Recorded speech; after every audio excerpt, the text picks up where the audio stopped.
I'm going to read another piece that I wrote called One Anarchist Dream. It was written in 2015 in November while I was imprisoned at Columbia River Correctional Institution in Portland, Oregon.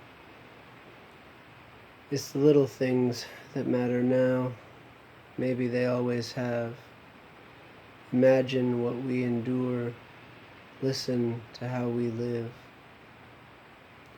I would be making a controlled burn in the subtly collapsed remnants of Safeco Field, our current run-down gladiatorial arena.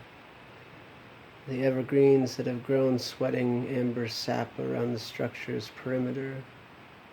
You may have to run from a black bear that's defending the still-standing base of the Space Needle. Its territory now.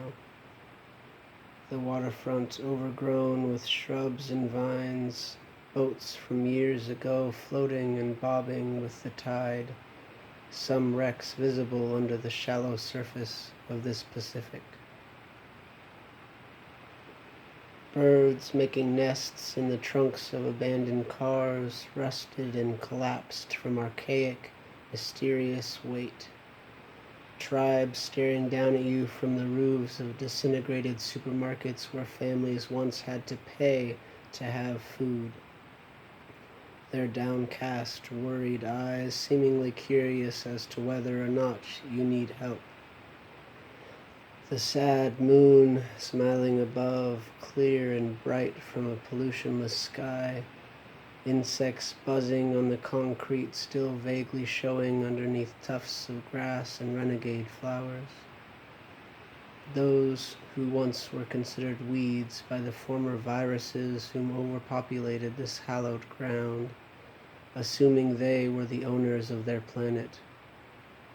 Walking along what used to be a highway, pavement underfoot broken and cracked, potholes occasionally filled with herds of rabbits, circular green mini fields piercing through the recovering soil encapsulated below. Signs on each side, bent and holy, that explain Interstate 5.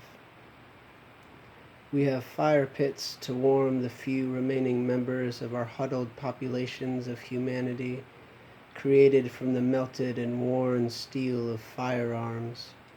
No ammunition creatively allowed nor available. You see, there is the rare universal law among those who remain, one of them being that weapons utilized solely to harm aren't an option. Grow your food, don't murder it. We have knives to aid our survival, crafted out of fallen walls of buildings, old pipes and support beams that once ensured capitalism's never-ending march, now ripped apart and remade so we may live. Building shelter, making clothes, preparing our food, all of it but to cut living flesh. Your possessions should be your employees, not your bosses, as they once proclaimed. The clothes we wear, fashioned out of our lost, fallen brethren, human leather, but also feathers, grass, rubber, wood, leaves, and what's left of the tons of plastic yet to deteriorate, scattered amid the former streets, ruinous shopping malls, and beaches, in every alcove of the natural world. The damp temples of organized believers, pillaged, sacked by those who would profit of the word, sold to the ones still able to read, write, and educate. Books are our gold bars these days, immensely valuable yet freely distributed to those who dare ask and seek. The educated in our once dominant professions, subjects, and fields are the new prime ministers, presidents, dictators, and popes. Populations of congregations reduced to clan numbers. Appointed heads go by the title speaker, as there is no class, leading groups of 10 on average. Family, meaning anyone in your group, those you symbiotically struggle with, a definition closer to kindred spirits than any blood ties. Dying is looked forward to, not feared as in generations past. In the absence of advanced medical care in hospitals, life expectancy cannot be expected. Yet the average has plummeted, seemingly, to approximately 40 revolutions around that elder juggernaut, the overbearing tyrant sun. As we walk through miles of blackberry bushes and ivy where there once were gated housing communities, you know the ones, with codes and key cards to keep out the so-called undesirables, those who are referred to as criminal, thug, and felon by the fabled, abolished news media.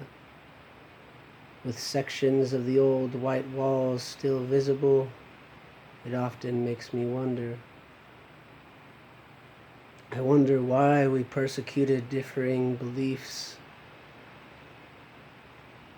rather than acknowledging the differences in faith. Why we used to care so much about currency and how much we had or thought we needed.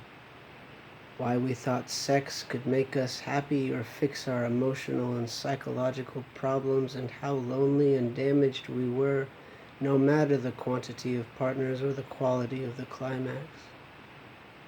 Above all, I wonder how we ever waged war on one another based on who we were told the enemy was, and why we forgot to question it all until after the killing had begun, not to mention demanding for the true reason from our rulers for each war instead of sheepishly going along with the explanations they fed us.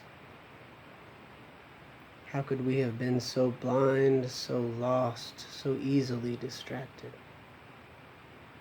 Now, everything living has been made equal. Who has more worth? The black or the white, the heterosexual or the homosexual, the rich or the poor, the male or the female, the law-abider or the so-called criminal. These questions no longer logical nor acceptable, as we have no time to create hierarchies and are unable to sustain them. Discipline, honor, respect, love, and peace are natural byproducts of our way of life because they have to be. Negativity of any kind has the potential to be lethal, erasing us from what's left of the species list of this world. Solidarity may heal both our kind as well as our Mother Earth. Our differences embraced, we collaboratively grow. United we serve, divided we rightly go extinct. We all have to walk a different path now. One foot in front of the other, we travel on.